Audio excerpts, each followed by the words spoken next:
Hard Hat's all about showing up to play hard, doing what it takes to win. If you want to cement legacy, win another. He's your third center. You don't want to puff him up too much, but it's hard not to. This is maybe the most I've ever agreed with you.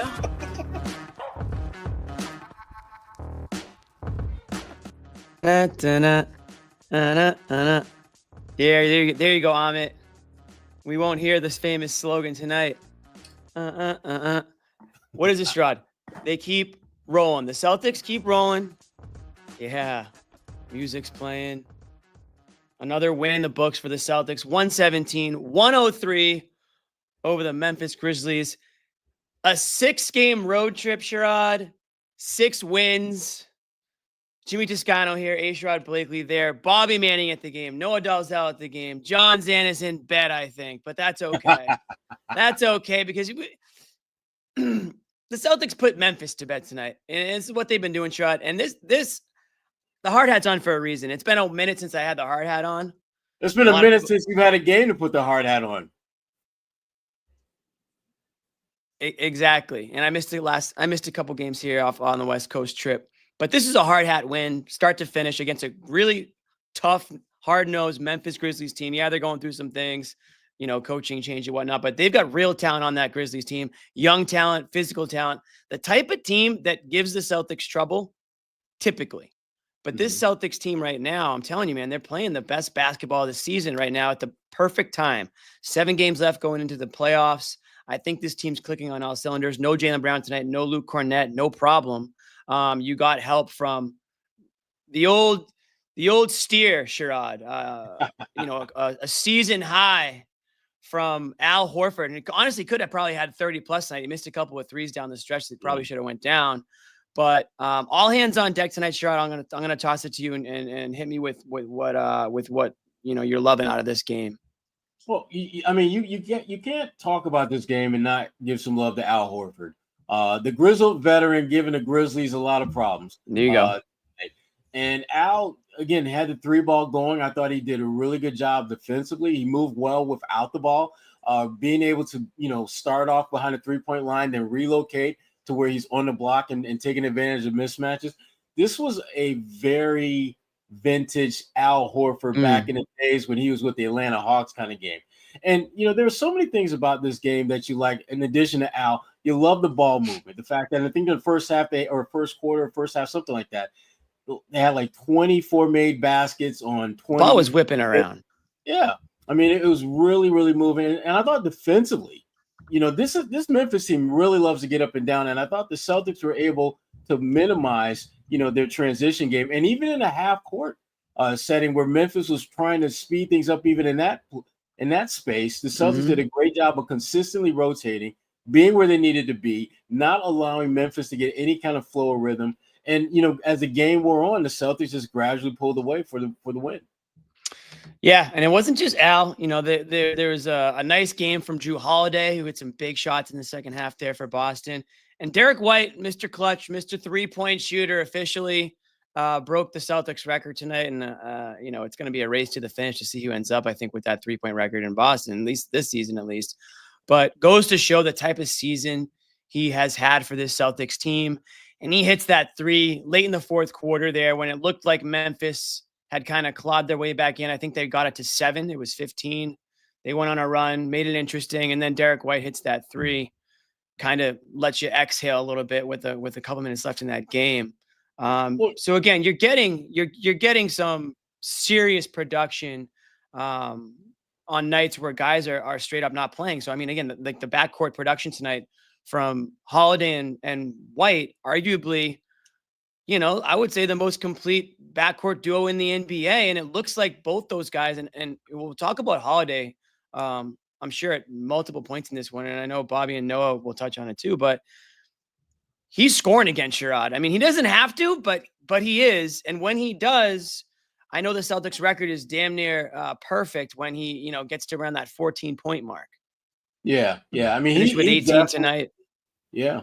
He definitely had a really good game, but you touched on a little bit Derrick White's game. And, that 3-pointer that you talked about, it was big, not only in terms of what it meant to the score, but remember, that was a point in the game where Tatum was really losing it because I hate talking about officiating, but the officiating in this game kind of sucked. There were multiple times where Tatum was pretty obvious fouls. I mean, one time the official standing in front of Tatum didn't call it, but the one at half court did. That should never happen. Should never happen. And so Tatum was clearly getting frustrated. The three that Derrick White hit, I thought was so huge, not only in terms of what it meant to the score, but it took a little bit of the steam out of just the anger that was building up in Tatum, so he was able to finish the game. And again, it was one of those Derrick White moments that reminds us of how cool, calm, and collected he is more times than not with this team, and giving them exactly what they need when they need it most. And that was one of the many times he's done that this season for them. 14. But your point about Holiday, yeah. I mean, Drew's balling, man. I mean, Drew is looking like Milwaukee Bucks winning a first chip for them in a minute. Drew, that guy, he's been really good. And just being really smart about just when to be aggressive, when to just kind of lay back in the cut, so to speak, and let other guys do their thing. And it's making the Celtics look incredibly scary come playoff time. Yeah, it almost feels like the rest maybe for Holiday there, and him adjusting to that mallet finger. You know, it feels like forever ago everybody was concerned about mallet finger, doesn't it? Feels like a long, long time ago. He hasn't missed a beat, honestly. He's actually playing better. I want to know what the stats are. His shooting stats are post mallet finger. Post mallet, yeah. I mean, they're pretty damn good. That corner 3-point shot is ticking up nicely, I think. And you know, he's never not going to give you 100% on the defensive end. You're never really worried about that. And Derrick White just continues to get better on that defensive end. So again, those guys rounding into form here. And I want to remind you, I missed this off the top of the show, Sherrod, but it's March Madness at CLNS too. We're talking NBA right now, but it's March Madness. I'm talking about the CLNS Garden Report bracket. And right now, it's the third center region matchup going on right now. And you can vote right here on YouTube right now. And you can also vote on Twitter, but it's the number 1 seed toothpaste sandwich up against the 4 seed You're Muted, which I think a lot of people think could make a run here. We haven't had any You're Muteds yet, Sherrod. With me and you, it probably won't happen. With John, we get about 17 You're Muteds because he's always in and out of the mute button. And You're Muted is something that will never go away, whether it wins or not. Toothpaste sandwich, I saw somebody ask in the chat. That goes back to about a month or so ago when I don't even know how it happened, but we got on a rant about how you brush your teeth, and if you go water, then toothpaste, then water, or do you do toothpaste, then water, or water, then toothpaste, and went on and on and on. Amit can probably find the link to the show at some point and put it in there, but that was a legendary moment in the show, and that's why that's the 1 seed. I think anyone who watched that show is probably voting for that one. Yeah. But you never know. We started having people chime in on the chat about it as well. We did. Everybody had a tape. Yeah. And then we've got Tatum Lullaby versus Noah's Tatum Hate, which is a 7 over the 7 That's seed. been a sleeper. That's took down Laxative. Yeah, I didn't think it'd get out of the first round. We got a couple of upsets in the third center region. So Noah's Tatum Hate versus the Tatum Lullaby, which is oh, there she goes. Which is, everyone knows the lullaby music that we play. Tatum press conference. So anyways, get your votes in for that. We'll be announcing those winners probably Wednesday. What is it? The next day we announce them, or Wednesday's show. Yeah. But yeah, it's been a lot of fun. And then you can see we already have 2 of the final 4 ready to go. Amit. Blame Pie versus Damn It Amit. 2 mainstays, I would say. So this should be good. We'll see. Damn it, Amit. He hit the music tonight though, so that was okay. We didn't get one of those. Yeah. Amit's doing God's work right now. He's doing like 17 different things. Yeah. See, he just says, "Don't give me more work." See that? All right, back to the game. That's our plug for the Garden Report bracket. We gave Al some love off the top, which I think was definitely due. Sherrod. We gave the backcourt some love. What'd you think of Tatum tonight? I thought that he came out of the gates pretty strong. I thought that, yeah, you mentioned a little frustration there in the second half and in that fourth quarter, but he finishes with 25 and 14, 2 assists, low for him, typically from what we've seen, but 10 to 24 from the field. Again, 2 of 11 from 3. These guys were jacking up threes tonight across the board. What did they end up taking? 50. Over 50. Yeah, it was close to 60, I thought, right? They took 62. They took 62 threes. A couple of launches towards the end of the game ticked that number up. But I thought Tatum again, he was aggressive. He was driving to the hoop. I think he was a little frustrated too with the officiating at times, which is normal for him. Right. That 3-pointer, again, not really falling tonight, but I thought he was able to give them what they needed. Yeah, I mean, this was a pretty typical Tatum game. 4 turnovers too. Can't forget that. Yeah, I mean, Tatum is one of those guys, and we've talked about this before, who can pretty much get you 25 points and it just be a whole hum performance. Whereas a lot of guys in the league, 25 points is like a really good game. That's where he's at now, and I think he did most of his scoring came as the Celtics were starting to put a little bit of distance between them. So it wasn't those empty calorie points that a lot of guys have on nights like this. I mean, his points actually mattered. They came at points in the game where they needed those baskets to, either position themselves to pull away or to extend the lead that currently in that moment. So this was not. I like what I saw at Tatum. The rebounding, again, I think that's been one part of his game that's gotten so much better this year that we don't really talk a lot about. Tatum racking up double-digit rebounds is becoming almost like an afterthought in many respects. There are very few games he plays where he's not an active participant in what the Celtics do on the boards. I mean, 5 rebound game is kind of that's a subpar game for Tatum. Oh, yeah. So, and the weird thing about this game was that he only had 2 assists, and yet the Celtics as a team had a ton of assists.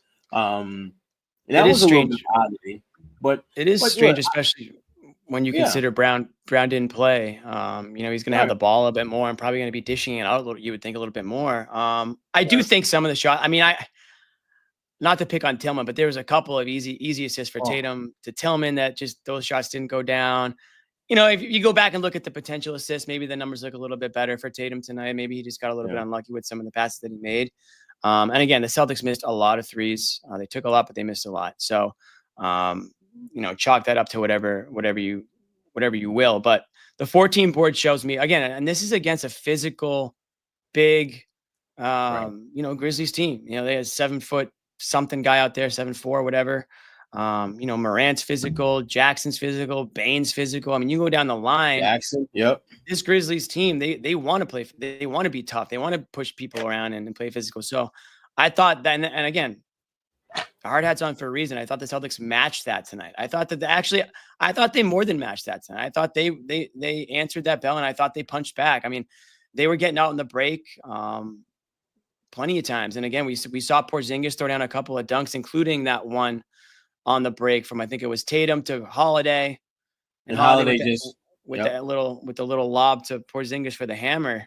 And that's kind of the attitude you want. I love seeing that with the Celtics team because it shows me they got a little bit of swagger kind of, at this point. Like they're feeling confident. They're feeling like they're in the flow of things. And they, to go on this 6-game road trip, Sherrod, I mean, what does that mean to you to first time in Celtics history?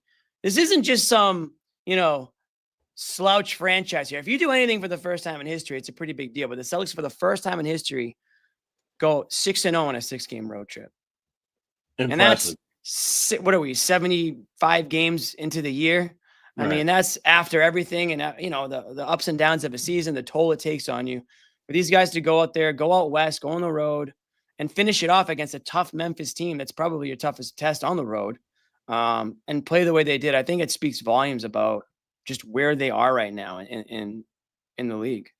And they did it where pretty much every night they were down at least one starter. And I think that, to me, what really makes this stretch stand out, the fact that they were able to not only win, but just really not really have any kind of buzzer beaters per se, games that came down to the last minute to decide, and do that night in, night out on the road against teams in the Western Conference without at least one of your starting 5 pretty much every game. But this is what the part of the Celtics narrative that I think really has people and foes worried. They're beating you in every way imaginable. This game they were the more physical team. That's what got them over the hump. Other games, they have been able to outshoot you. Other games, they're playmaking. Other games, it's their defense. They're finding a multitude of ways to put you to bed. And that, when you're going to the playoffs, makes every single game against the Celtics Russian roulette. Because you don't know how they're going to attack you and put you in your place. They've shown the ability to do it in a multitude of ways. And as you're game planning against them, you really can't adequately game plan because you don't have a sense of what you're going to be dealing with that night. And if you're Joe Mazzulla, I mean, not only are the Celtics ridiculously unpredictable now because of the way they can beat you, but now you're starting to see guys that you may not expect to plan on game planning against who could potentially go out there and give you problems. I think about Sherrod in certain situations. He could be a problem for you. You look at Al Horford. You think Al Horford is at the end of the rope, and then lo and behold, he hits you for the 26 piece. Porzingis has been a cheat code, night in, night out. And now, as you pointed out earlier, Jimmy, Jrue Holiday is starting to knock down shots again. And so when you start looking at what the Celtics are doing and you start looking at the ways in which they are impacting the game and the way that they're winning, they become the across-the-board cheat code because you don't know how to win this game. You don't know how to play them. They have so many different ways to hurt you. I mean, you talk about, just look at the last game against the Spurs. Luke Cornett was like the player of the game in that one somehow. Luke Cornett all of a sudden became Kevin McHale before our very eyes. And Al Horford sits. And then tonight, Luke Cornett doesn't play. Al Horford plays. And it's a flip-flop of the two most important players. And it's there's so many different ways the Celtics can hurt you. So many different players on any given night can show up and just be the X factor or be like the focal point, and then like we mentioned, Jrue Holiday, he had 21 points last game. What did he end up with, 16 or something tonight? But if you look at his I'm pulling up the numbers here, 18 tonight, 21 last game, and 16 in Phoenix. So again, the points are starting to creep in. You're starting to get this production from so many different places where if you're an opponent, you just, I don't know what else you can do, but just throw your hands up, because it's a talent. It's a talent issue. It's a mismatch. It's what it is. I mean, there's just too much talent. And we're talking about what they're doing offensively, but they can really give you problems defensively. I was listening to Sirius FM or XM, over the weekend, and our good friend of the program, Vinny Goodwill, he was talking about the Celtics, and he made a really, really good point that I had not really given a whole lot of thought to, and that is the Celtics have basically at least three guys that can defend at an elite level on the perimeter. Most teams are fortunate if they get one or two. When you think about Derrick White, you think about Jrue Holiday, you think about Jaylen Brown, who on any given night can lock you up defensively. Yep. Not every night, but on any given night, it doesn't shock you when that happens. Absolutely. And that, to me, is what makes this team scary. Yes, they've got guys who can get buckets. Yes, they've got guys that can step up and do some things in the front court. But defensively, they're going to cause you problems, particularly when in the playoffs, things have a tendency to slow down. It becomes more of a half-court game. And the guys that you have got that can defend at a high level, those guys are going to stand out. And the Celtics have more of those type of guys than any other team. And so, again, it goes back to what we were saying earlier, that the Celtics are kind of a pick your poison squad in terms of how they can beat you and put you to bed.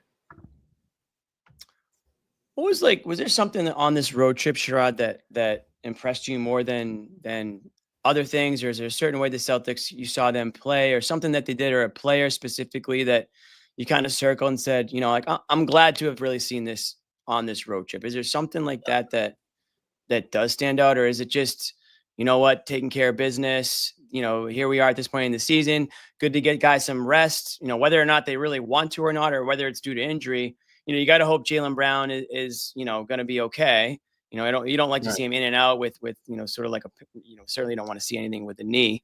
But if he's able to make that recovery and be healthy going into the playoffs, I think Mazzulla is doing a good job managing guys getting a break here and there as best as he can. Obviously, Tatum doesn't really ever want to take a break, but you got to do what you can. But whether it's Horford getting a night, or Porzingis, whoever. They seem to be able to balance the minutes, the days off with still, again, piling up these wins. Yeah. Well, the guy that I frankly was most pleased with on this trip was Jrue Holiday. I think he's been very up and down this year in terms of scoring the ball. And it's really hard. It's hard to tell whether it's just a function of what's happening or not happening offensively, or whether he just wasn't playing particularly well there.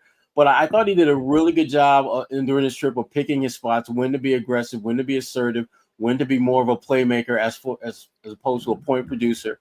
And I thought that was really great to see. Jaylen is making me a little nervous. You're going to need him to win a championship. There's absolutely no doubt in my mind about that.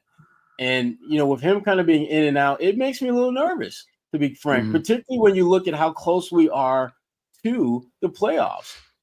You have to wonder whether you're going to, when he does come back before the playoffs, will he be on some type of minutes restriction, or will they look to put him on some type of minutes restriction? Not so much because he's hurt or anything like that, but more you want to preserve his health come playoff time and want to minimize the amount of just wear and tear that you're putting on his body. I personally think they really need to look into doing that to try to cut his minutes down as much as possible. And that affords other guys like Shireman, and some of those other guys, Jordan Walsh and those guys opportunities to get some burn before the playoffs. Because once the playoffs gets here, they're not going to get on the court except for practice for the most part. Or if guys are in serious. And Brown didn't really look. What's that? Sorry, I think I'm on a little bit of a delay. No, Brown didn't even, and Brown played against us. He didn't look himself against the Spurs either. And I think that is part of the reason why he's not playing tonight. I think he's playing through some pain, trying to just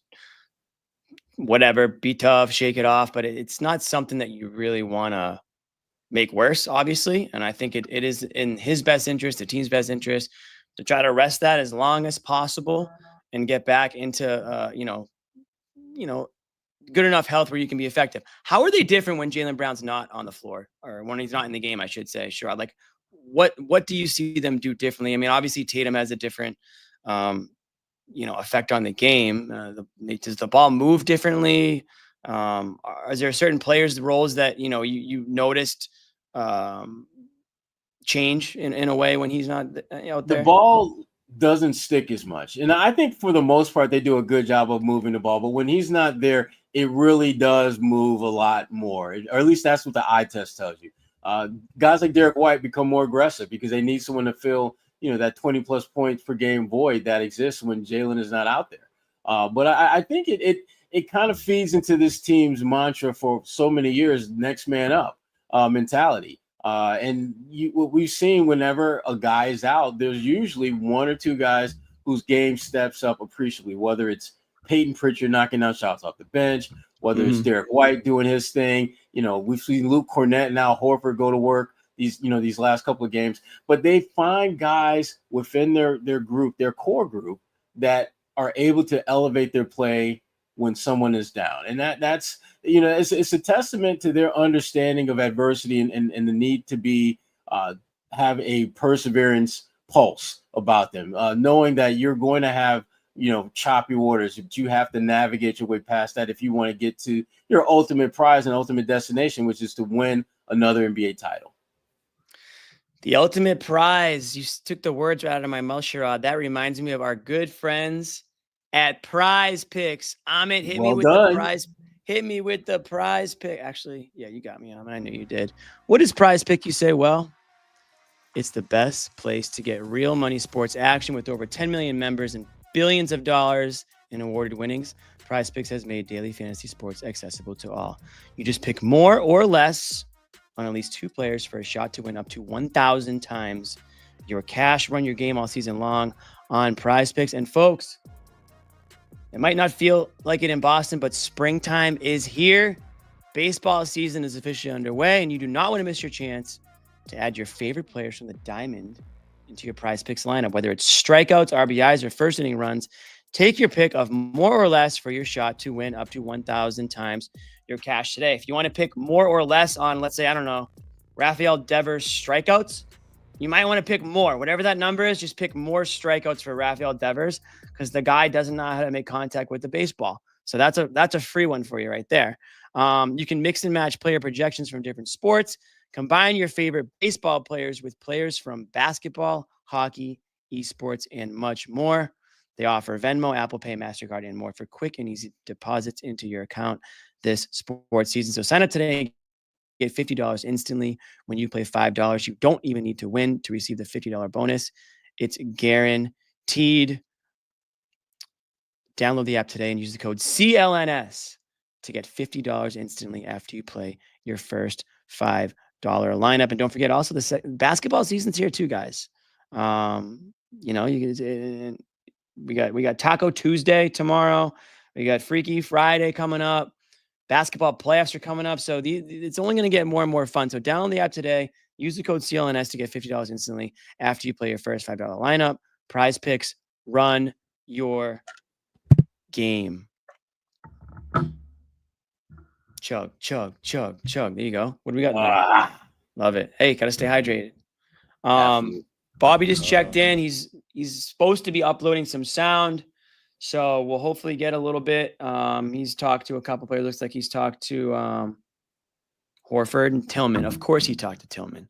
Of course he talked to Tilman. Why, Bobby? Why? Of course he did. Why wouldn't he pass up that opportunity? Just like Tatum passed up those opportunities to get some assists, and he passed. Yeah, and also, guys, Noah versus Tatum Lullaby is live also on the Elite Eight bracket right now. That is, there it is again for everybody. I don't know how the toothpaste sandwich versus You're Muted is going, but you can now vote Tatum Lullaby versus Noah Tatum Hate for a berth to the Final Four in the third center region. I'm being told Muted won in a landslide, so we had an upset. Sherrod, sounds like we have another upset. I don't know what the Twitter results look like, but I think I predicted You're Muted would make a little bit of a run here because it does happen a lot. Really? So again, we've got Bobby and Noah at the game. I wouldn't be shocked if one of those guys even asked a Tilman question, Sherrod. I mean, that's kind of like their bread and butter. But why, Jimmy? He was horrible tonight. He's not a bad player. I don't think he's a bad player. I just think that he's had some really bad stretches. Let's do a minute. All right, we'll do a minute on Tilman. Amit made the lower 30. Might as well do a minute on Tilman. All right. What? Shout out Joe for, I guess, giving Tilman the starting nod tonight, right? You know, against his old team. Maybe some friends in the building. But damn, I mean, we even put Clank in the lower third on it. Damn, dude. Damn, my man did not deserve that, but damn, that's Amit, that's cold, bro. He's not wrong though. I mean, he's not, but damn. Well, it got to the point, Jimmy, where they were literally leaving him open. Like the minute the ball swung his direction, they would run in the opposite direction, giving him all the space he needs to raise up. This was a rough game for him. It was really bad because again, there was a conscious effort on his old team's part to let him shoot, and that's I hate to see it. You do. You hate to see that. You're hoping that one of them would go down. You know, when you see the X, you want to be on your game. You know, you don't want them to be like, just let him do his thing. This is why we don't love him. Memphis is just like, right, speaking of Tilman, I guess we actually have a clip here from. Oh boy! Well, I went into getting Xavier Tilman in the starting lineup today. Is part of it him being back in Memphis here? Was that part of the thinking? Noah. Absolutely. I think when you have moments when you're able to validate your entire roster, and can you see it? Because I can't appreciate accent. No, I don't see it. I hear it. We can't see it, Amit. Having some technical difficulties. There we go. Being back in Memphis here, was that part of the thinking? Absolutely. I think when you have moments when you're able to validate your entire roster, and I just appreciate X, and you know the entire roster is important for a season. X can still impact winning. You know, he was 0 for 5, but he got 2 big rebounds. He got 82 fouls to start the game, which affected their rim protection. He got a deflection steal in the third quarter on a live ball turnover. He can still impact winning, and I just appreciate who he is as a person. And I think you got to validate the roster at times, and I know that he can still help us, and there may be an opportunity where he does. So I was grateful that we were able to give him that opportunity to be able to do that. Wow. I mean, give Joe credit.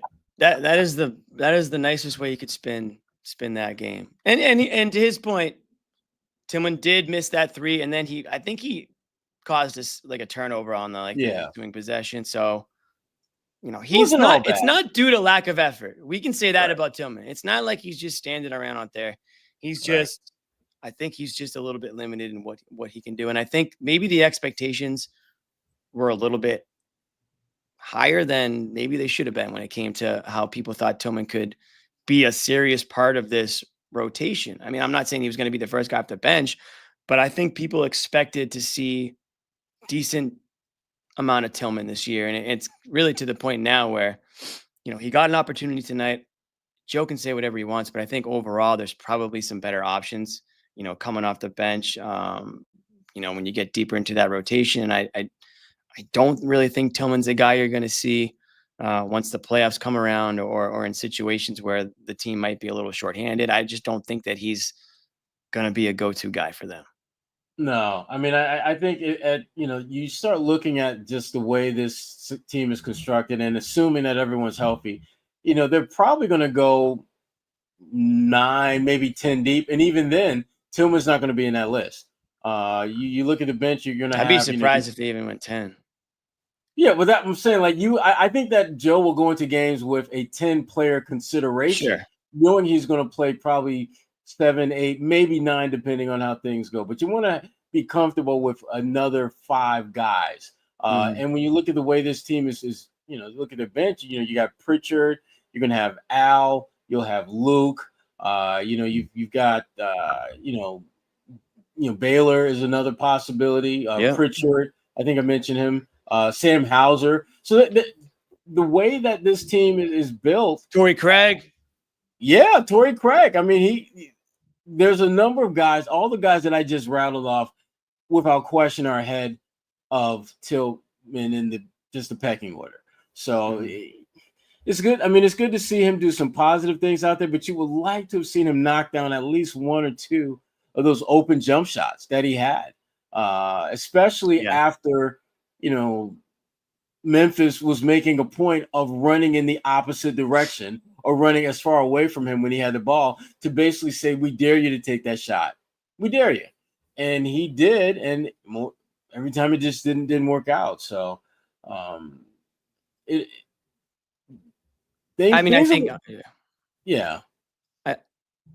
think if you're going to have a healthy Cornet, there goes that, that little experiment right there. I mean, I know that they're different players, but even a guy like Keita, I like what he can give you, even though he's not going to hit threes either. But if Tilman's not going to hit him, then it's not really worth putting him out there, right? I mean, there's better 3-point shooters on this Celtics team if that's what the goal is, 3-and-D type situation. So again, shout out Tilman for being available, but aside from maybe some garbage time minutes in some of these last games down the stretch here, I just don't think you're going to see a whole lot of them. So that was Talking Tilman. Hopefully Bobby and Noah don't give us another 30 minutes on Tilman. Pray that they don't. But we shall see. We're going to try to get Bobby on here soon. I know he's still uploading some sound from the game, and he talked to Horford too. The way Horford's playing, Sherrod, I mean, they got guys like Tilman thinking that, they might need some insurance since they might need guys to come in and spell Horford for a bit, but he might outlast all these guys, Sherrod. I mean, he's not going away anytime soon. I mean, he could play for the way he's playing right now. I mean, it's reminiscent of like what LeBron's doing in a way. I'm not comparing the two players, but these are two guys at the tail ends of their career, or supposed to be anyways. And they're still, just as effective today as they were 5 years ago. Yeah. I mean, you've got a situation where, Al, there's a player that used to, that was drafted by Toronto, and on draft night, they said he was 2 years away from being 2 years away. Al Horford is like 2 years away from being 2 years away of retirement. It's like, just when you think he's getting close to that point, you realize he's not really playing like someone who's close to being at that point. And these are the kind of games that remind you of that. to me, it wasn't so much the 26 points as much as it was the way he went about getting those points, the way that he was able to really mix in how he impacted the game, whether it was, taking guys on a block and taking advantage of a mismatch, knocking down a catch and shoot three, scoring, baseline jumper, whatever it needed to happen in order to be impactful. He was able to do that and do it at a high level that, you find yourself forgetting that this is someone who, based on the calendar, should be nearing the end of the road. And these were the kind of games, and this West Coast trip, I think, to some extent, was a reminder that Al's got a little bit more in the tank than I think people necessarily believe is there. But again, I just look at the way he was just able to just pretty much get anything and everything he wanted out there and make the most of that moment and opportunity. And that's very unusual for a player at his age in the NBA to still be able to make a significant impact in terms of their ability to score in a multitude of ways. I mean, with Al Horford, I mean, if he can, let's say he continues to play the way he's been playing. Let's say the Celtics win another championship and he's a big part of that and he comes back. I mean, I feel like we're talking about a guy that might be severely underrated, like when you take a look at his career at the end of things, longevity wise, just the way he's adapted his game, changed his game completely, became, went from like a sort of like a bruiser down low guy to, a really lethal outside shooter. When he does retire someday, some decade, I don't know when that will be, you're going to talk about a guy that, he might go down as one of the better players of his generation and really unheralded, not in the news, not causing any problems, no drama, stays out of the limelight. And that's probably why maybe not a lot of people talk about him as much, but I think he gets a lot of respect from, his peers, players around the league. I think they know the type of player that he is and the respect that he has across the league. I think it's probably a lot, maybe harder for NBA fans who aren't like Celtics fans or Hawks fans to really appreciate Al Horford. But I think someday we'll look back, obviously he's a surefire Hall of Famer and maybe, probably first ballot and a guy that really just played the game the right way, treated his body the right way. And I think it's paying dividends now because he was such a pro and did do all the right things on and off the court that he's still able to play at this high level. Yeah. I mean, with Al, he just gets it. I mean, he just gets what has to be done, when it has to be done, and how his role in the perch that he sits on is going to allow that to happen. This game is very much the kind of game that Al Horford has in him. Now, you're not going to get this every night, but you're going to have the potential to get this, every now and then, because that's just what he has to offer. I'm the big thing with me and Al is just really hoping that he stays healthy enough to finish this thing out. That's my biggest concern with him. And the Hall of Fame stuff, I don't think there's any question that he's going to go down as a Hall of Famer. And if they win a second title, I think he might very well be well, if they win a second title, I think he may very well be a first ballot Hall of Famer. I'll be honest, I don't even know how it works with basketball and first ballots and stuff. I don't. Is it that big of it? Do you just pretty much when you're eligible, you just get in? It's not like baseball, I don't think. Yeah, that's exactly how it is. I mean, the year that you're first made eligible, your first opportunity to get in, that's what that's about. Now, the real question is this: Jimmy J asked Sherrod, 42 in the rafters. What do you think? If they win a second title, I would say no. Really? Well, here's why. More than Pierce, more than Garnett. Look at the guys that are up there, and look at Al's body of work. Now, the thing about Al that I love personally is how he transformed his game to stay in the game. Al was a back to the basket baseline, short baseline jump shot maker, and now all of a sudden he becomes a catch and shoot corner 3-ball shooter, catch and shoot top of the key, catch and shoot from the wing. He has changed up his game in a significantly dramatic way. And, it has allowed him to thrive in the NBA. Where if he continued to play the way he did when he was in Atlanta, Al Horford probably wouldn't be in the league right now. He would probably be, doing something else and being amazing. Be with Josh Smith somewhere. Right. But he had changed his game up to not only become a better, more diverse, more dynamic player, but he's won a championship and potentially could add a second to that. And I think that is going to make him a Hall of Famer, not only because, again, the numbers that he put up and the All-Star things and just winning a championship, but also the way that he transformed his game. Al is really, when you think about it, one of the first truly success stories of a back-to-the-basket post player who transformed his game, and it had a significant impact on not just winning games, but winning a championship. But I can't, as much as I love Al and what he brings to the table, I can't see him going up in the rafters. Not with the talent on this team right now. When I look at Tatum, I look at Brown. No. And the same thing goes for Porzingis. Can't see it. Can't see it. Well, yeah, the body of work for Porzingis won't ever. I don't think it'll ever be there. I mean, Horford's been on. The interesting one will be Drew Holiday. That one, him and Al would be interesting. I would put him in the same boat as Al, though. I don't think either one of them goes. The difference is Al's been on the team a lot longer. I mean, Drew Holiday is like an assassin. He's on the Celtics team. Comes in, they win a championship. They could win another one this year, and for all we know, Holiday could be off the team. I don't want that. I'm not saying that's going to happen, but that is a possibility, it's right? It's a possibility, yeah. Horford's been in this organization for I don't know how many years now, but a long time. What, 7 years, something like that? I don't even know. Between the two stints, yeah. Yeah, he was their first really like big free agent signing, right? Remember when Al Horford signed with the Celtics? Obviously they didn't win a championship in that run, but then he comes back, they win.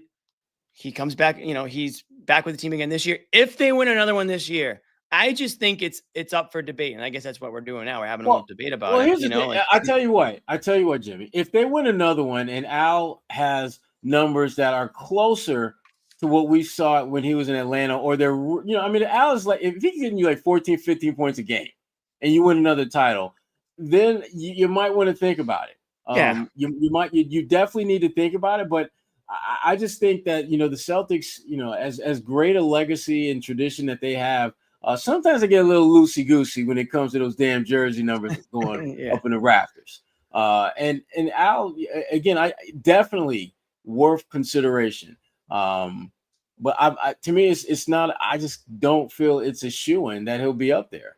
And if it happens, I'll be happy as hell for him. No, because just again, me knowing Al going all the way back to when he was in high school, it's great to see him kind of grow and evolve and be this great basketball player, great man. But when you're talking about having your number go up in the rafters for the Boston Celtics, as great a player as he is, and as great a person as he is, I just don't think the body of work aligns itself with that. If he wins like Finals MVP, this year, then yeah. Hell yeah. Okay. I mean, we call that the Cedric Maxwell rule. You go up there. If you're a good player and you win Finals MVP, then yeah, no one's gonna complain or bitch and moan about that. But if Al is getting you like maybe 9 points and 5-6 rebounds coming off the bench and you win a championship, I'm not really feeling that's fair. Raptor worthy. He might, he might control his own destiny in that sense if he has a little bit more of an effect. But one guy who would be a lot less surprised is raised to the rafters. Jayson Tatum spoke after the game today, and we do have some footage here. I do not know what he had to say, but Amit's going to go hit us with the Jayson Tatum clip, and let's hear from the future Hall of Famer and maybe banner raised player, Jayson Tatum. I don't know if Amit's paying attention. I'm going to do it myself. Been done in franchise history before. What does that mean to you for you guys to kind of do something like that? I mean, especially anytime you make history in this league, you gotta enjoy that. 6 games, 12, 13 days away from home. What? I said making history is special. You're not talking about me. You're talking about us. Something's funny. I know. I wish we were in on the joke. We'll ask Bobby what they said. I lost my fucking train of thought. Whoa! Oh, What is this road trip? Guys, Road it's trip. a We family won a lot show. of games. Keep it up. What does this city mean to you? I saw you posted earlier today being back in Memphis. What does Memphis mean to you? Yeah, I played with the Memphis War Eagles when I was in like 4th, 5th, 6th, 7th grade. My stepdad, that's when my mom met my was-to-be stepdad. And I used to come to Memphis all the time in the summertime, spend a lot of time here when I was younger. So I got Right, we are family, voting on it. friends. The closest city, NBA city is St. Louis or Indiana. I used to come up here all the time. It's only like a 3.5-hour drive.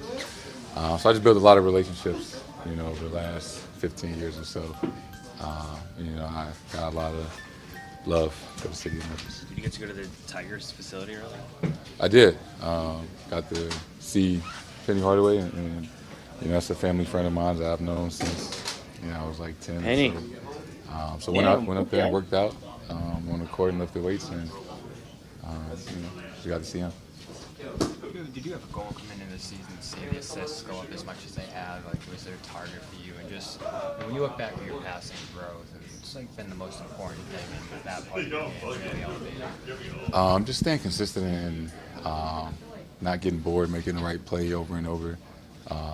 It's just all about reading whatever the defense is doing, and just living in that space over and over again. Did you imagine earlier in your career, maybe back at Duke, that you would be a point forward type player one day? Like, is that something you envisioned yourself becoming?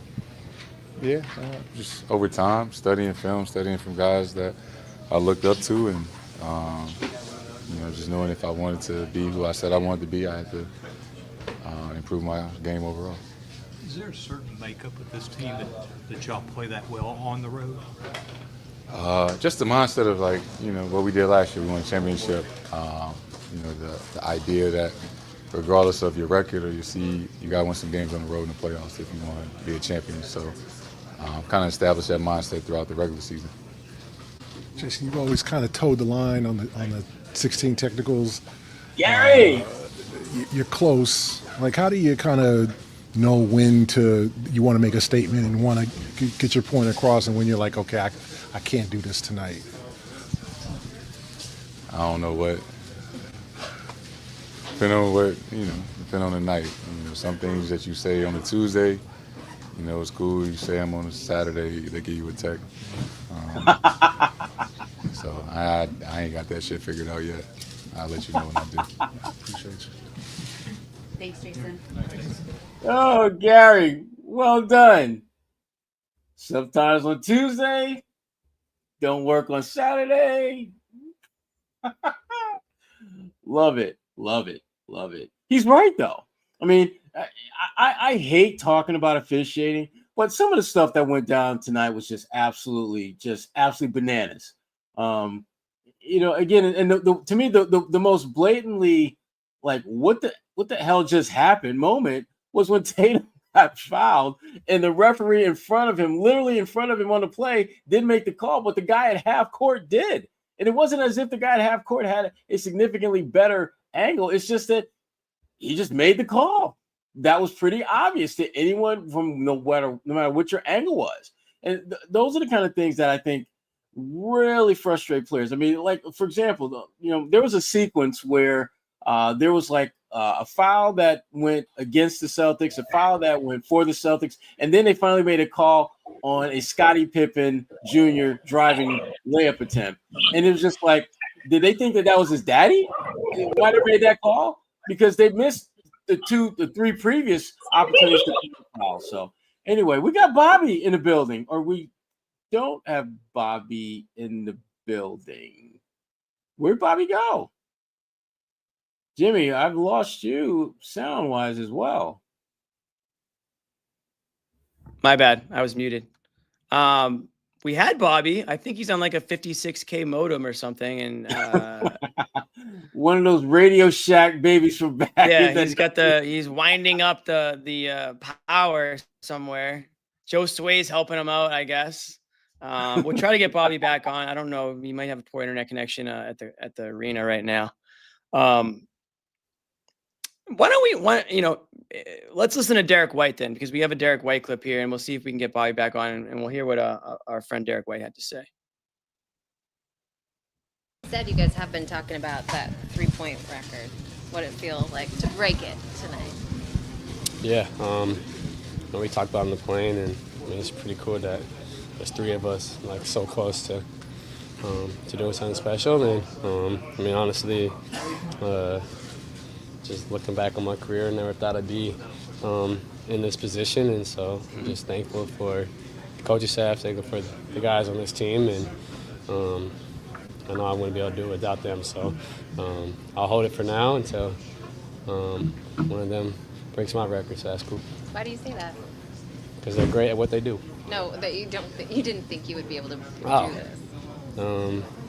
Did you watch me early in my career? I think Yeah, it's pretty both went to self-explanatory. Colorado. But, I even didn't think I would shoot this many threes, and so just keep developing.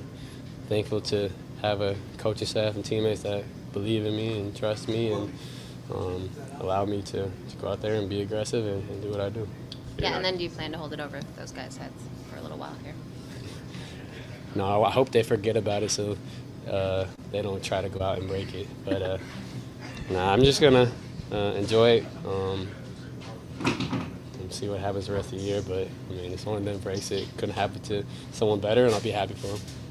It really started to click for you as a shooter. Is there a moment you look back on, or a summer, just some adjustment you made that really got this run going? Yeah, after the finals, I feel like it's like the biggest summer of my life. And obviously what happened to the finals and how I was being guarded. On that stage, it was like one of the lowest points. I told Draymond after the Olympics that he kind of changed my life because they weren't guarding me, so I had to go in that summer, and me and my trainer Marcus Mason just focused on being consistent. Shout out to Marcus Mason. Just be able to get better and better. There's a lot of mutual respect. I think he just sees the work that I put in to change how I play, and I've always had a lot of respect for him, and so I think it was just mostly his mutual respect. How can you not like Derrick White? Really? Is there a more likable Celtic on this team than Derrick White? I don't think there is. Noah, let's rank most likable Celtics players. We'll start with the least likable, though. You start us off with the least likable. Well, it's Tatum, isn't it? Oh, we got our first year muted. We got our first year muted. Got her. That's why you're muted in the bracket. I wasn't muted. One of you guys were muted me. literally muted. No, but someone muted me. Well, I didn't mute you, Jimmy. I didn't mute her. No, don't look at me. Oh, Jimmy, now we lost. Now we lost away. Noah. They're dropping. I didn't listen. You made her go my away, hands are right Jimmy. here. I didn't even take her off the screen. I didn't mute her. Her computer's got a mind of its own over there, apparently. You know what? What I want to do before they jump back on, I want to do the game time read. Ahmed, hit me with the game time read so we can get this one done, and then we can hopefully get Bobby and Noah to say a couple of informative things before they get booted. Game time, guys. What do we know about game time? It's just an awesome place to buy, tickets to sporting events, tickets to concerts. You download the Game Time app, create an account, use the code CLNS for $20 off your first purchase. We've got baseball heating up. The Red Sox are coming back to Boston later this week. Will Rafael Devers have a hit by the time they make it? We're not sure. Will he even make contact with the ball? We're not sure. But what we do know is that the home opener is Friday, and right now you can get in for $130. It's a nice little Friday afternoon. What's a better way to kick off the weekend than at Fenway Park, home opener, 2:00 start. Red Sox are hosting the Cardinals, and you can get in right now for $130. Have some fun in the bleachers, but there's price points and great seats available all over all over the Fenway Park. The game I've got my eyes on, Sherrod, is actually I always go to Marathon Monday. I love Marathon Monday baseball game. 11 a.m. game at Fenway. Hopefully it's like a nice day out. Get in there, you get out. The game's over by like 1:30. You walk out into like Lansdowne area. All the runners are running through Kenmore Square. It's a lot of fun, good atmosphere, great vibes. I would tell anybody, if there's one baseball game you go to, make it the Marathon Monday Red Sox game. That's my take. And at game time, there's plenty of seats, plenty of opportunities to get into that one. And that's right now, you can get into that game for $63. Wow. $60 on game time to get to the Marathon Monday game. So something to think about. Game time, best seats, lowest price, guaranteed. I want to make sure I get the most important part, which is download the Game Time app, create an account, use the code CLNS for $20 off your first purchase. Terms apply. Again, create an account and redeem the code CLNS for $20 off your first purchase. Download Game Time today. What time is it, Sherrod? Game time.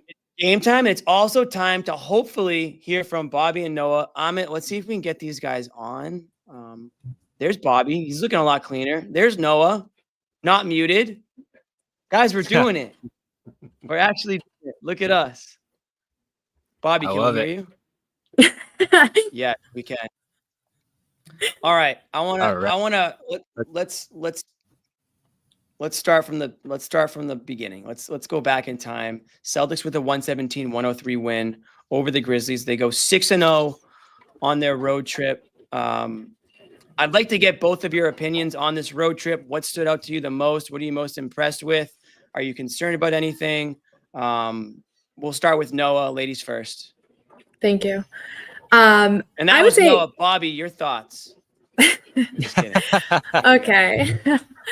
So I think, honestly, first thing is I just keep going back to that period of time where we were worried about this team in December and January, and they just didn't seem like they had the same connectivity on the floor. A lot of guys were going through it individually. It just feels like such a distant memory right now. And as they're heading into the playoffs, anything can happen. There's some great teams that they'd have to beat to win a championship. But on their end, you really couldn't be happier with how the season went. And I think this road trip exemplified a lot of the great things that this team was able to do.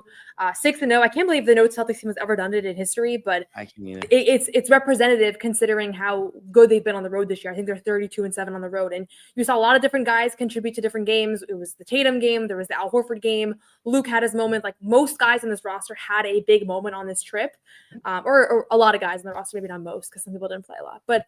Nevertheless, yeah, I think this was a kind of a perfect example of why this team is still, I think, the championship favorite or one of the championship favorites.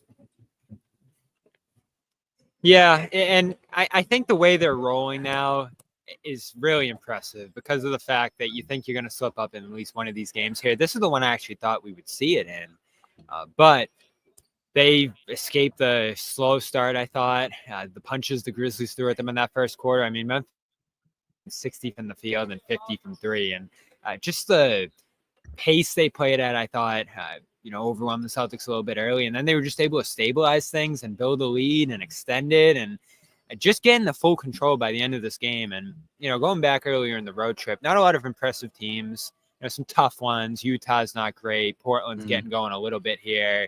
Suns are just crashing and burning. So there wasn't a test until tonight, I felt like, and I was really interested to see how they'd respond to a team that just fired their coach, that beat them last time, that plays a tough style, and I think has a defense that can really challenge them in a lot of different ways.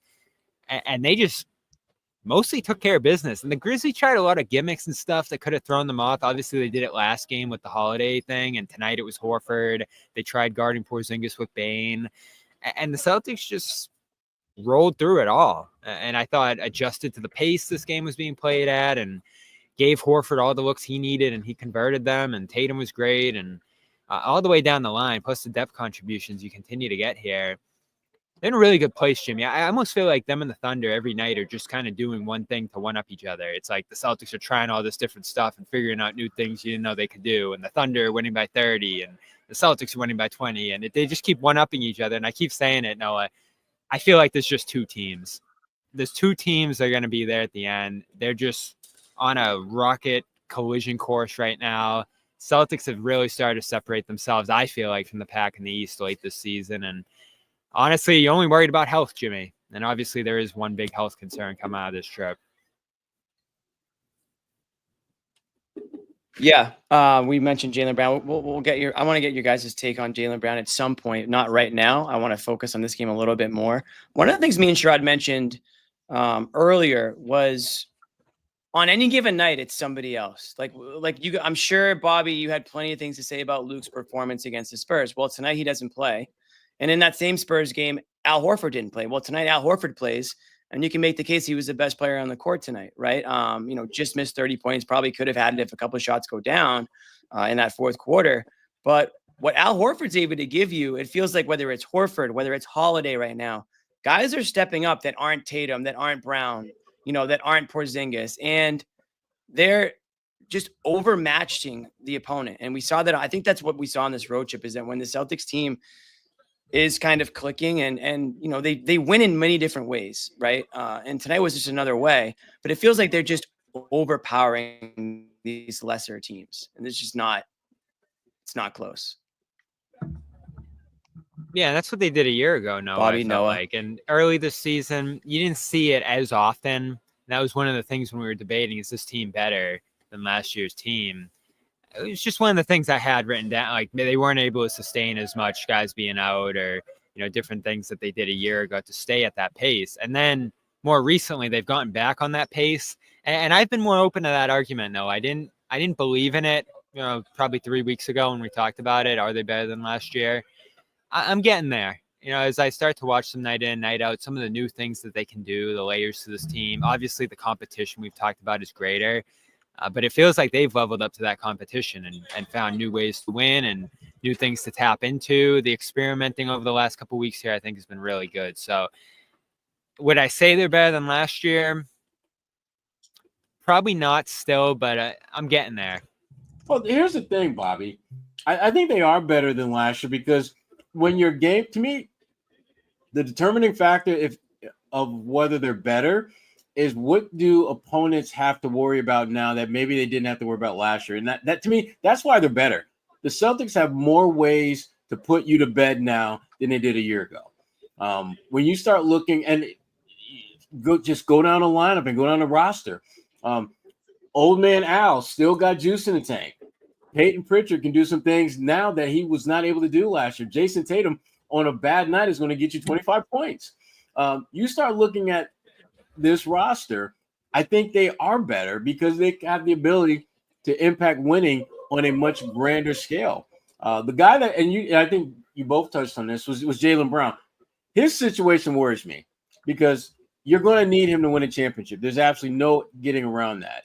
And his health does concern me going forward. I don't think it's like anything career injury or ending or anything like that. But it seems like there's enough potential damage there to slow down his availability at some point and make him potentially unavailable for a game or two. And even though the Celtics are playing so much better, I want them to keep their core guys healthy enough night in, night out. And Jaylen is the one wild card that I'm just not sure that's necessarily going to happen for the duration of the playoffs or even at the start for that matter. Did tonight worry you more, Noah, him have to miss another game? Because you were starting to get a little worried there about him.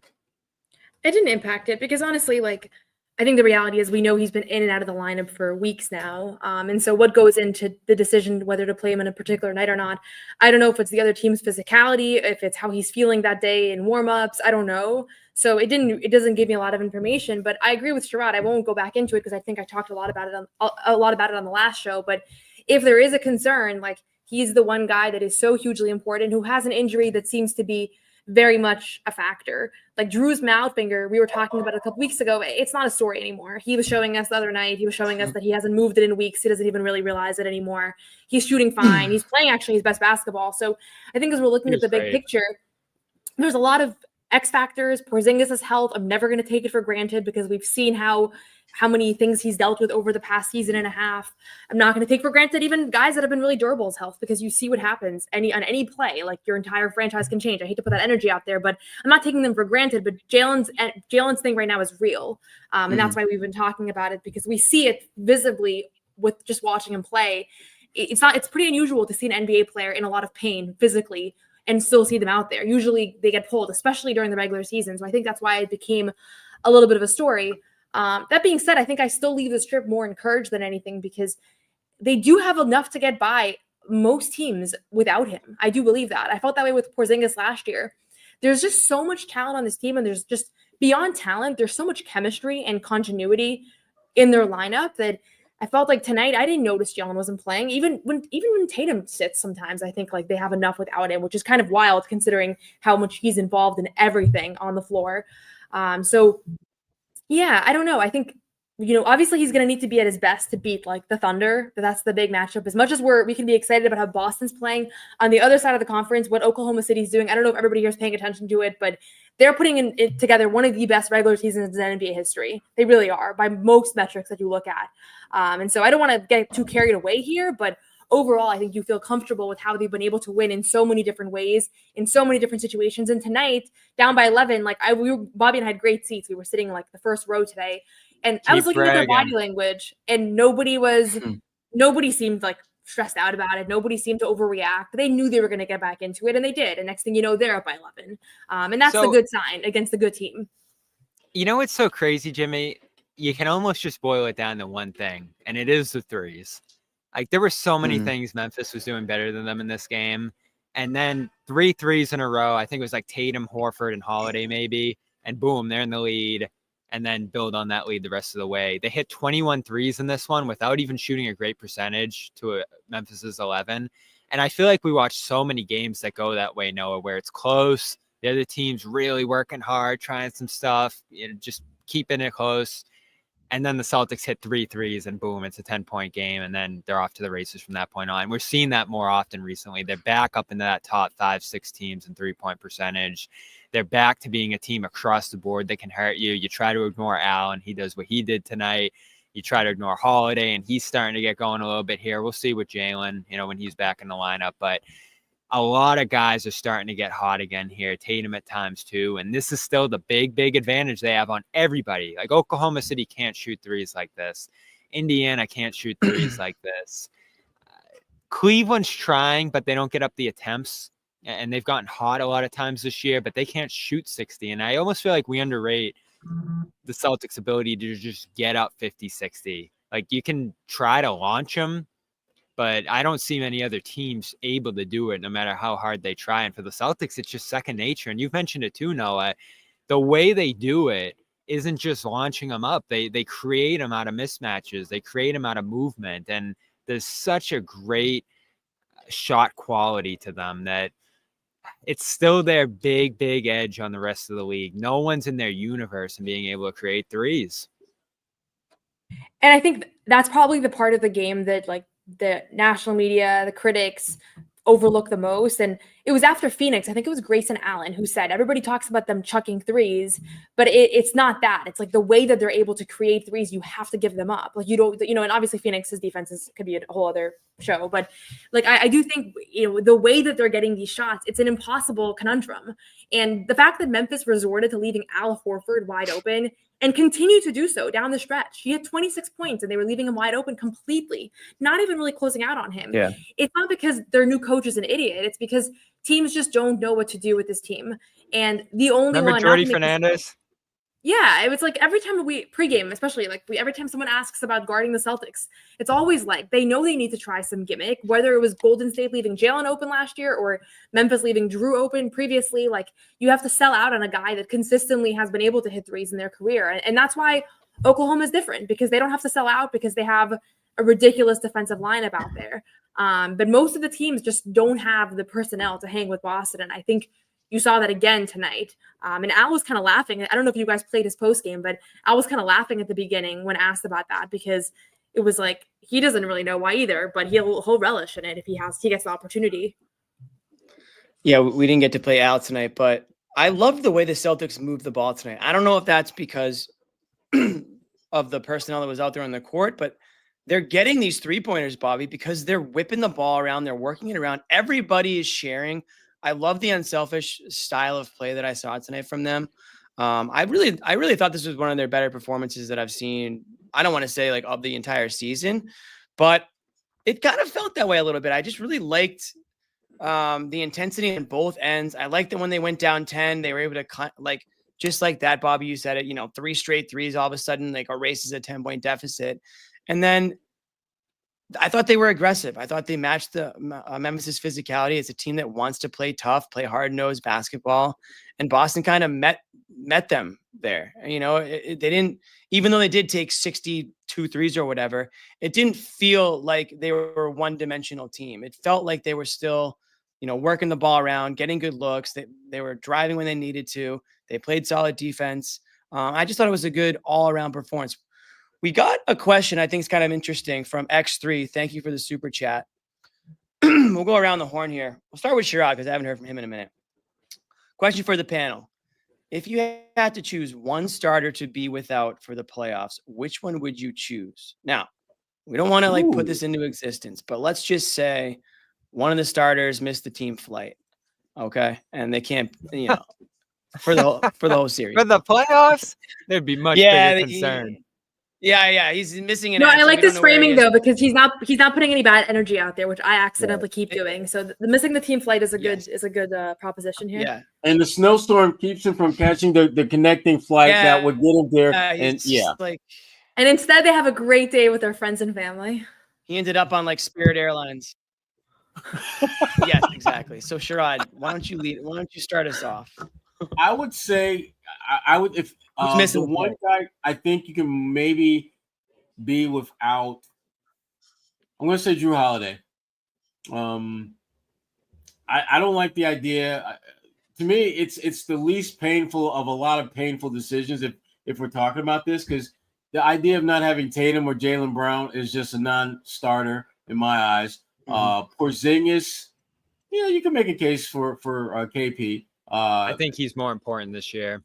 I do too, which is why I went with Jrue Holiday. I think that if it wasn't for Peyton Pritchard's, frankly, improved play, I would be a little bit less willing to play this game and have Jrue Holiday be my choice. But of the 5 guys, Drew's the one that I would probably think you could get by without. So John's watching somewhere, Jimmy. Praying He's screaming. I'm baiting John to jump on. Yeah, and you know what? Normally it works, so we'll probably see John in about 5 minutes. So, with respect to him, I thought about it, but I'm gonna go Jrue like Sherrod, and that this is a question that looms this summer when you get into all the money stuff, and they're probably gonna have to make a decision like that. And we've gotten some reporting like that might be where they're looking going out this year. So, in reverse order. I think it obviously Tatum least, White. Well, hold on. Let's get the rest of the panel here before you start ranking everybody's importance. Noah. Okay.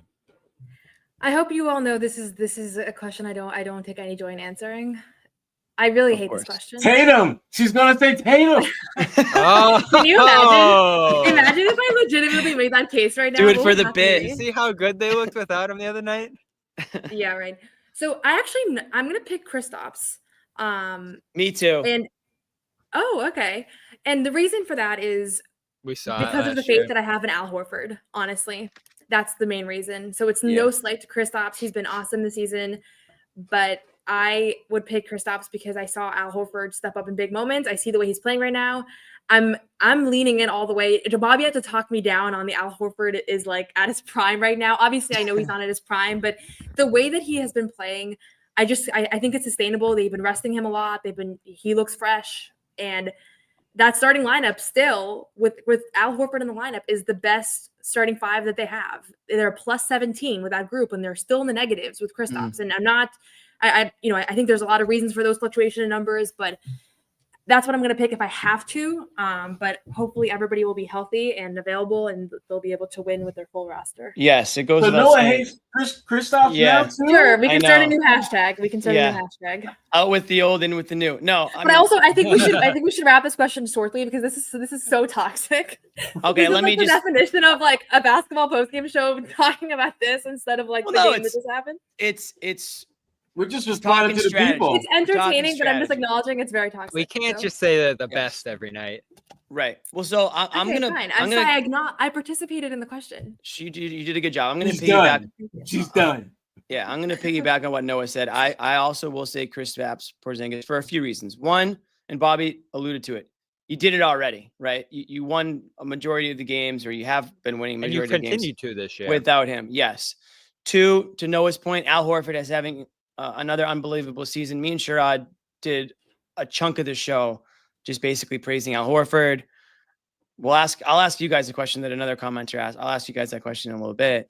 Also, shout out Cornette. I mean, you've got a backup now too. If Horford's going to be getting extended A minutes, third center. you've got a third center that is playing He's like $20 million center. exactly.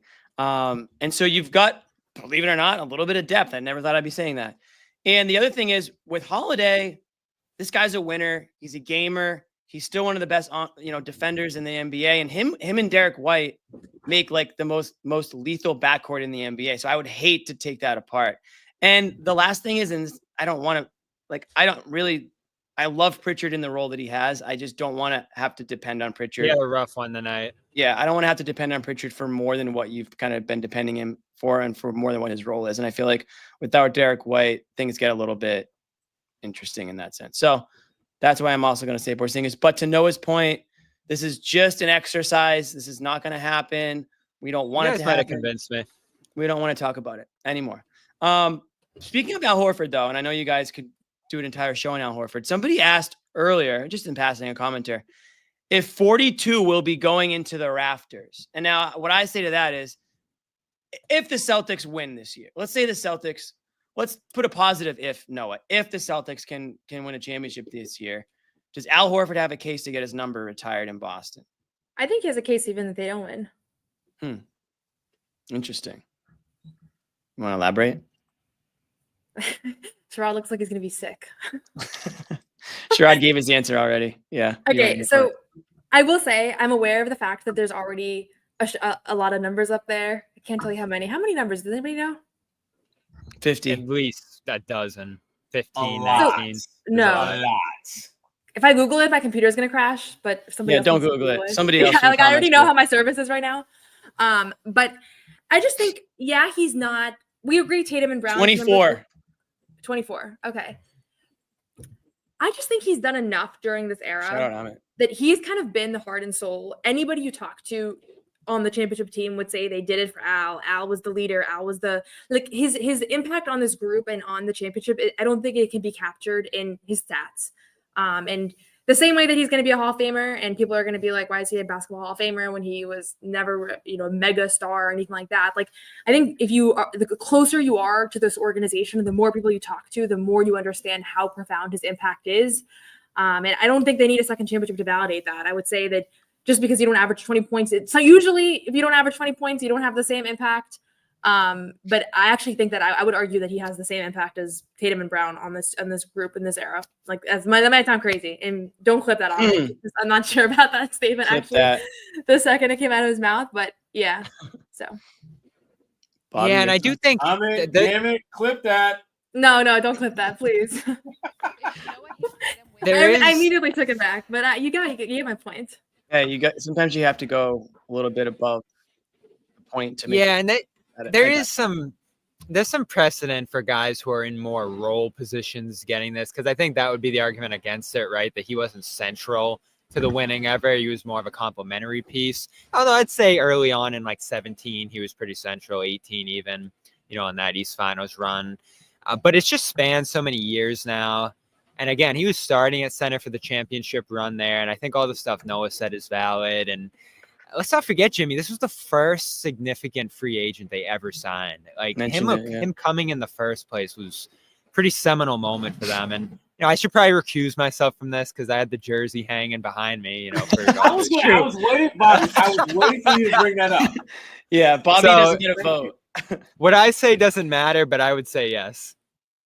I'm on the yes side, but I think they do need to win another one. I think that would just put him in a different tier, and all the reasons you guys gave, and also, but Sherrod made a good point earlier too. It's like if he's just kind of be there for the next championship and not really contribute in the playoffs. Like, I don't mean not contribute, but he's gotta have some level of decent effect in the playoffs, which I think he will. If he's anything like he has this year, I think he's going to have a good effect on this team in the playoffs and really affect winning and be a very strong contributor.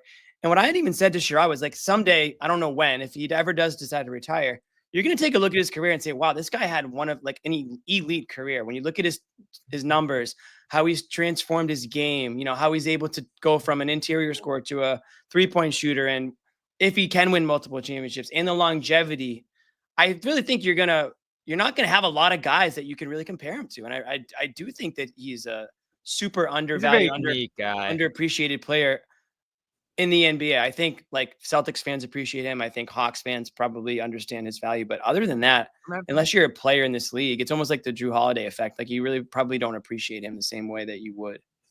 It took Celtics fans a little while too, because they called him Average Al for years, Bobby. Yeah, he had the big contract, and he wasn't a guy who was putting up like 25 and 12. So the subtle, it's massive, right? But it's subtle too. You have to really look at it and kind of, dig deep to see the impact. But as Noah said, if you're around him, if you're around him, if you watch him day to day, and just some of the big moments too, like you can go back to a lot of them. Jimmy, I said, you'll never forget the honest dunk, that year on that run, even though they didn't win the title that year. And think of that too. They went to the finals that year. The first year he came back after the trade. And I thought that was the move that really got everything going here, bringing him back. That, you didn't win that year, but that was important. I mean, they were just the year before, and then they're in the finals a year later. And that was a massive, massive step in what we're seeing now. Al is 2 years away from being 2 years away from retiring. It seems every time it seems like he's close, the window continues to stay open. Mm-hmm. And the way that the Celtics have been able to manage his minutes these last couple of years has extended his career in ways that I don't think we can fully comprehend. Al has had a big toe issue. What's that? He's had a big toe issue he's been dealing with for a couple you know ask me about that. If he's giving you I think Al can navigate 20 some odd minutes a night with the toe issue, especially if he's getting every other game off. Or getting back-to-backs off. But the issue that I have with him having the jersey raised is that when you look at the numbers of the players up there, they were more than just good players. They were decisive, high-impact players in winning a championship. And Al is going to have a significant role, but he's not going to be your best player or your second best player or even your third best player. I think you're so right, Sherrod, because would he be the worst player on there? No.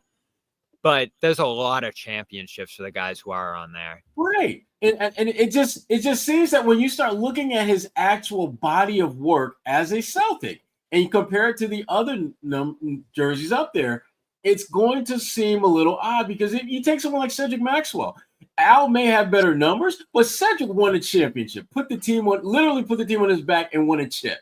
That puts you in a very different place and space than anyone who plays for this organization. And Al, I just don't think that his body of work as a Celtic warrants that number being retired. He is a Hall of Famer. I absolutely 100% could happen. To me, it's just a matter of when, not if, that will happen.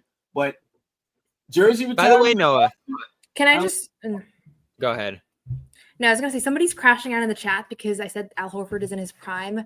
I don't actually mean that Al Horford is in his prime, but I do think that there are moments where you just expect him to not be able to do things that he's able to do, and he can still do them. He's light years away from being the player that he once was.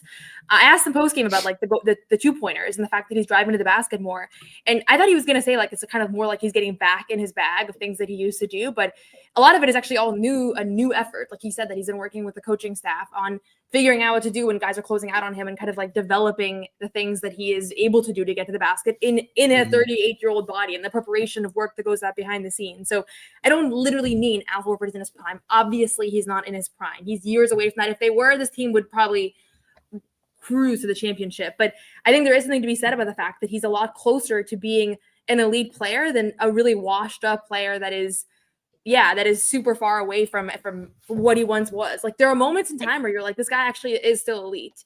That's a good way to put it. Anybody expected that.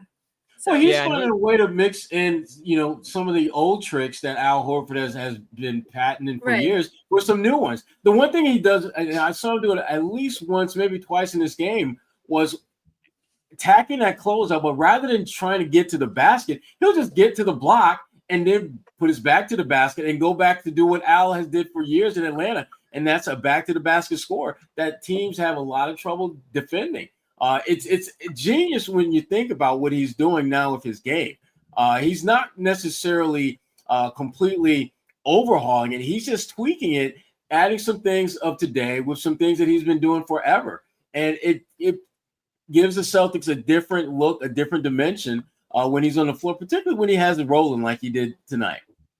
It's worth mentioning too, Jimmy, to Noah's point, he can still get to that point in moments. And we were going back and forth a little bit because the numbers are down this year. And I think you do have to acknowledge that a little bit, that at times this year we've seen a little bit of regression offensively. And it's good to see. It was a great question by Noah. The block work and, getting inside and attacking closeouts and all that stuff. We've definitely seen an uptick in that. And they'd almost gotten rid of that, which I think probably wasn't super wise, just making him exclusively a three-point shooter, because there are some elements you can take advantage of there. But it is getting to a point. I do think this says a lot about his value, that we thought at the beginning of the year, you just sign him this offseason for the minimum. That's where he'll be at. It'll be a big break, and, it's good for him too. He can just stick around on minimums at this point. But, Fisher put out that report that, $6 million might be the starting point for him this summer. And now, if there's a market for him or other teams want him, like center is such a sparse position. And that's why I really emphasize the third center stuff with Cornette. You look at some teams' backup centers and you're like, man, they just have nothing. And so imagine teams across the league at least having a dream of being able to toss, a moderate offer at Horford and at least pushing the Celtics and making it tough for them to keep him. He's playing well enough to at least start to think about that this summer, I don't know what his priorities are going to be. Obviously, he's a staple in Boston at this point, and you don't even think about the possibility of him leaving. But he might at least make it tough and challenging for them to keep him, because he's not a minimum touching. Like, he's one of the best backup centers in the league in this new role he's in. So I don't foresee him leaving. I don't foresee him really with the money if they want to keep this thing together as much as they can here. But he's playing well enough to at least warrant going to them after the year and saying, hey, I'm not a 2 million guy. I'm a 6 million guy. Yeah.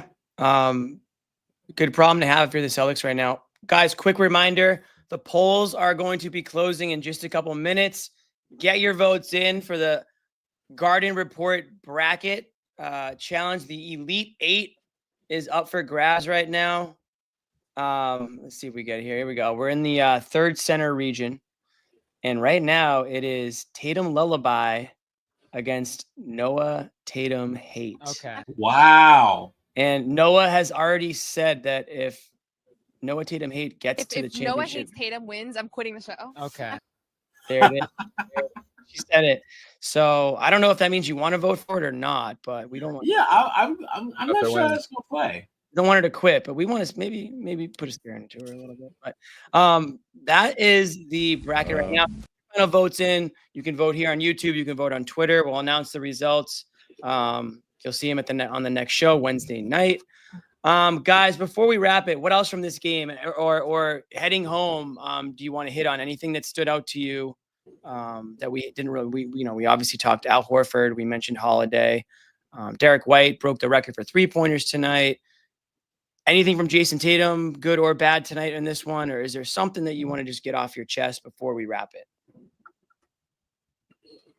I'm good. Yeah, I'll go the White direction. It is. I know you guys heard the sound and what he said there. That was a great story to me. And we've talked about it a lot. You would have never pictured him doing this.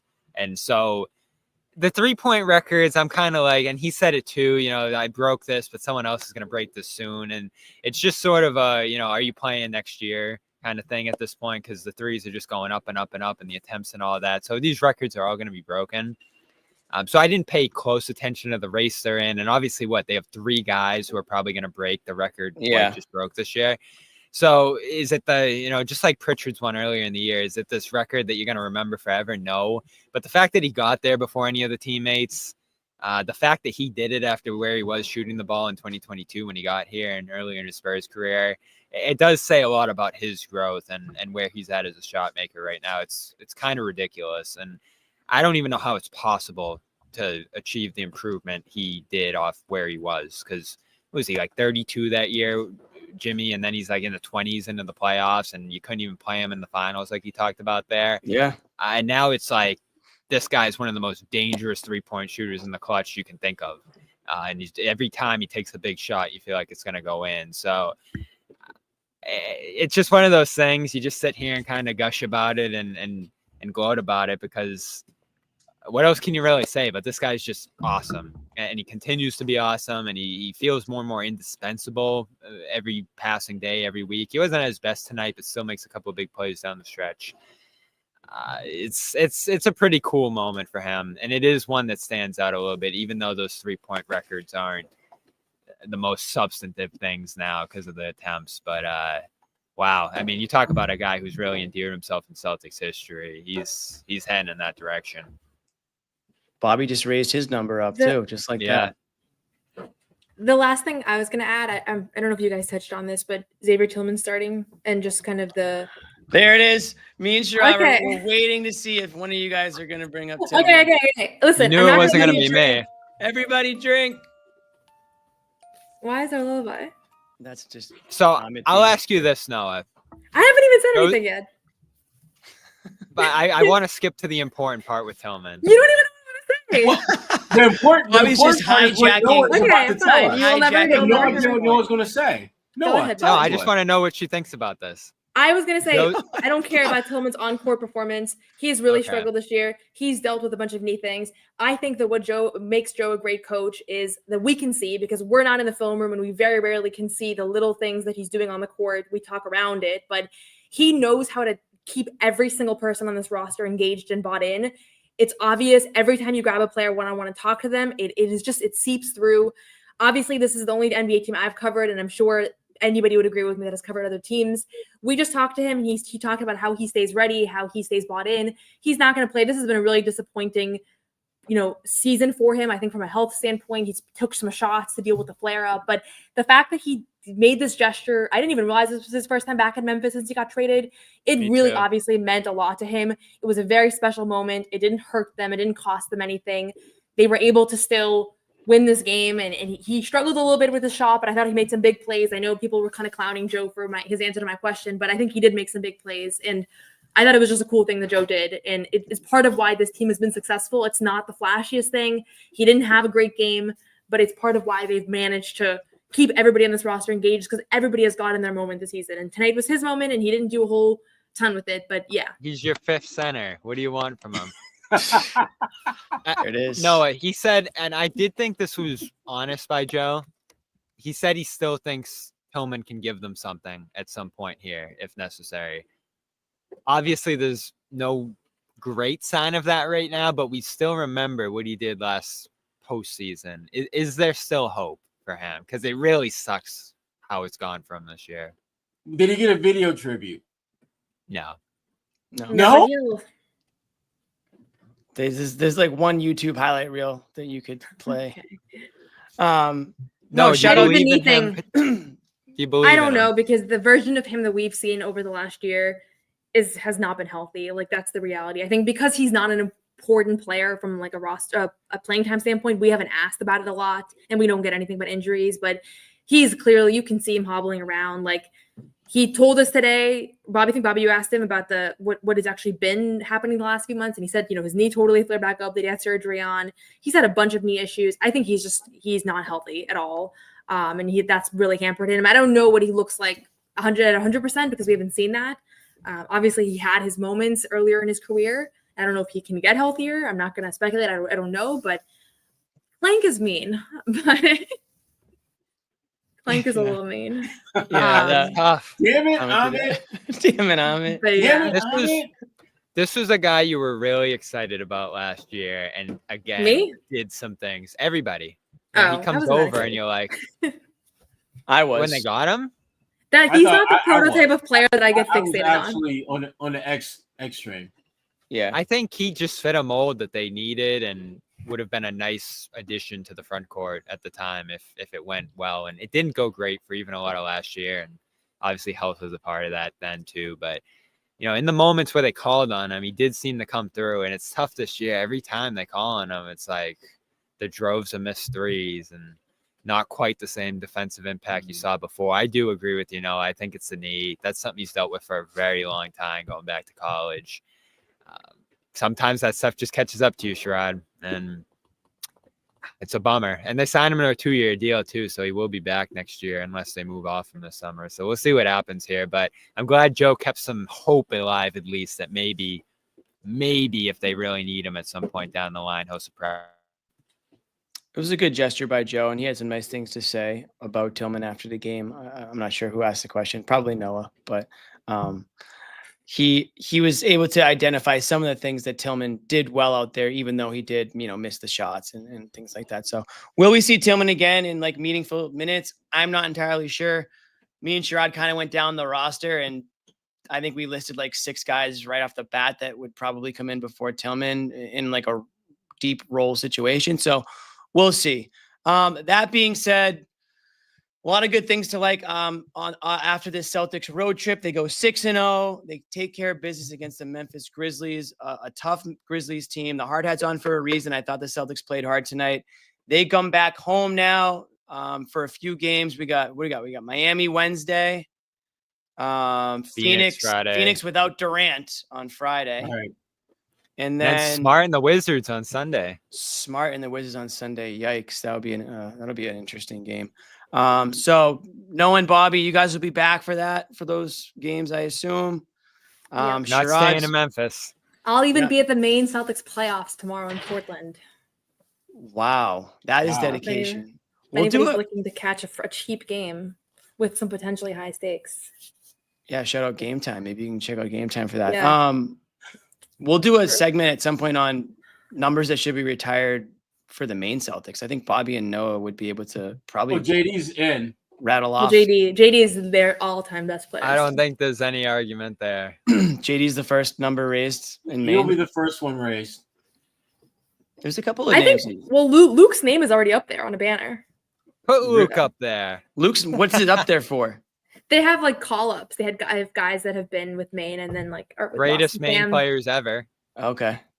Interesting. And when Sam signed his extension last year, Jordan Walsh told me that they were going to have to put a banner with his name on it because like he signed like whatever many millions of dollars. Right. So. He's the richest guy to go through Maine. The richest G League signing. That's really disrespectful to the atmosphere up there in Portland. So anybody you also spelled Maine M-I-A-N-E. Oh, he fixed it. He fixed it. Leave Amit alone. He repinned the new comment in shame. Yeah. Noah, speaking of Maine, do you want to plug your article that you wrote recently? It was pretty interesting look into what goes on up there in Maine. You read it, Jimmy? I browsed it, yeah. There's no way you read that article. Yeah. Why would I bring it up? But he did read part of it. He read the headline. He just read the headline, Yeah. I read like that well, it was summary. 3,000 words. I don't know if you like reading. I'm learning. Yeah, you can check out my main Celtics article. Actually, you know what? Let me drop a link in the chat. Can I do that? Drop a link in the chat, but why don't you give us like a 1-sentence summary of what it's about so people can decide? Basically, it's about why Maine matters. For those of you that don't think Maine matters, it explains why Maine matters and why they keep winning and why they're able to still I didn't mean to drop it 3 times. But why they're able to still keep winning, like they're in the playoffs. They have been one of the best teams this season, but then also they're preparing guys. Like everybody got excited about Baylor Scheinman in March, but Baylor Scheinman spent most of the season in Maine. So yeah, that's why it matters. And you can read about the developmental program. I talked to a bunch of people there, and JD Davison feature coming out in the morning. So follow along on Celtics blog. Future Maine Hall of Famer. A bunch of people. Yeah, all-time leading scorer, assists, and someone who Drew Holiday says is be a very good NBA player. So he's the main GOAT. That's a teaser. JD story. Good summary of your article, Noah. Now I'm recalling like those parts that I read when I read it. Yeah. Bobby, you plugged something earlier too. What did you? Let's see if anybody clicked on the story. I can check on my analytics website. I talked to Baylor Scheinman, speaking of him this morning, and that's what I appreciated that he said he's thinking about the playoffs. You know, he wants to get in on this, and he's not going too far with it, and you know, he's trying to take things day by day, but he's thinking about a playoff role. And you didn't see a lot of them tonight. I feel like they reeled back his minutes against Phoenix too. You know, he came in late in that game, but you are seeing him every night for the most part here. And I do think that's significant. And I asked Joe about it before the game, and he said, we need everybody, as he always does there. So still trying to get a feel for whether that use of Scheinman in particular is significant here, or it's just them wanting to see him before the season ends because they know they're not going to go to him in the playoffs. I think on an average night in the playoffs, Jimmy, you're not going to see him. But do you go down 15 early in a game and you just don't have it, and you want to throw out somewhere in there, you know, Noah's point for the energy and how hard he plays and just try to get something going? I thought they used O'Shea in that role a little bit last year at times. I think that's probably where you'll end up seeing him if they're healthy. And then, of course, if they're not healthy, that's where you see a much larger chance of him getting involved. But it's amazing to me. We're 8 games into this run of his now, and he plays every night. Feels like he does a little something every night. It's a really great story. And you know, you just see him at the shoot arounds. He really seems comfortable here. You know, it seems like he's starting to connect with teammates more. Obviously, the fans are really starting to get excited about him. It is awesome. No, I know I mentioned all the main stuff too. The way they used him to get him comfortable and ready to go late this year, it was pretty impressive. And even if it's for next year and we don't see him in the playoffs, still a huge story late this season, and one they needed because they're not playing for anything right now, and you needed something to get excited about, and he's been it, obviously. And shout out to the 26 people that clicked on the story from the chat. Shout out to the chat. Look at that. See? Yeah. Okay. 26 people from YouTube in the last 5 minutes. So little Garden Report bump. We'll put the Scheinman. We'll put the drop it in there, Bobby. Now's your time. Drop it in there. And then people are reading. We got the Maine Celtics insiders live right now on the show. So if you guys have any questions about the G Leaguers, you guys know where to go. We're gonna call it. We got another one on Wednesday. At the buzzer. Sherrod's had about enough Maine. There Celtics we go. Thanks, for Amit. the rest of the week, and I am right there with them. But thank you guys for jumping on with us. Appreciate everybody watching and listening. Appreciate Bobby and Noah jumping on. Sherrod jumping on. My name is Jimmy. For Sherrod, for Bobby, for Noah, who's just can't stop laughing, I guess. Thank you, guys. Amit, hit me with the No one's sneaking a vegan brownie by me, I'll tell you that. Okay, you know what, John? We're going to do it. You have to feel that way too, Bobby. I have to feel that way. Let's slide Al over and make Luke your first center. Bobby, we gave you Luke hour early. We're not going to end this on a damn conversation about Luke